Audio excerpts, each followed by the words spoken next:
ইনকিলাব ইনকিলাব ইনকিলাব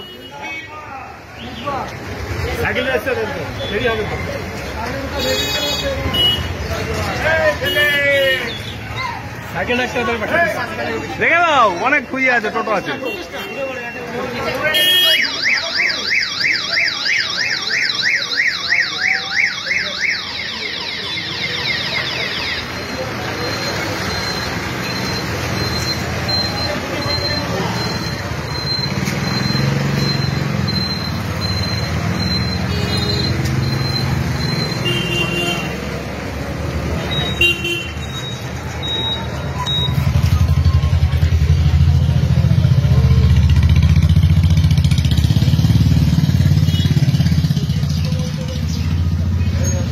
টাকা বাড়বে, কি করে টাকা বাড়বে? এই যে যারা চুরি করছে, যারা দুর্নীতি করছে, যারা লুট করছে, তাদের পেটের থেকে টাকা বার করবো। সেই টাকা দিয়ে আমরা লক্ষ্মীর ভান্ডার ইত্যাদি প্রকল্পের টাকা আমরা বাড়াবো।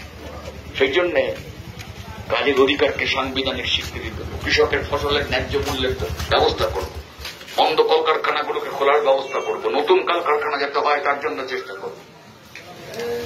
পৌরসভাগুলোর যে উন্নয়ন, সেই উন্নয়ন থমকে আছে, সেই উন্নয়ন যাতে বিকশিত হয় তার জন্য চেষ্টা করব। 100 দিনের কাজ আমি যখন পার্লামেন্টে ছিলাম আমি এনেছিলাম, আমাদের সৌজন্যে হয়েছিল। আজকে সেই 100 দিনের কাজকে 200 দিনে রূপান্তরিত করব। সংসদে আপনারা আমাদের নির্বাচিত করবেন এবং সেটা পৌরসভা এলাকায় চালু করব। আজকে গোটা দেশের মানুষ এই 100 দিনের কাজের উপর নির্ভর করে বসে আছে। সেই জন্য যখন আমরা সরকারে ছিলাম ইউপিএতে কংগ্রেসের সঙ্গে, তখন আমরা কেরোসিন তেলের দাম 1 পয়সা বাড়তে দিইনি। আমরা জানতাম যে কেরোসিন তেল হচ্ছে গরিব মানুষ সবচেয়ে বেশি ব্যবহার করে। একটা সরকারি কারখানা বিক্রি করতে আমরা দিইনি। মানুষের অধিকারের জন্য আপনাদের আশীর্বাদ চাই। আমি আশা করি সেই আশীর্বাদ আপনাদের কাছে পাবো। আসন্ন লোকসভা নির্বাচনে রাজ্যের প্রতিটি প্রান্তে বামফ্রন্ট প্রার্থীদের জয়ী করুন।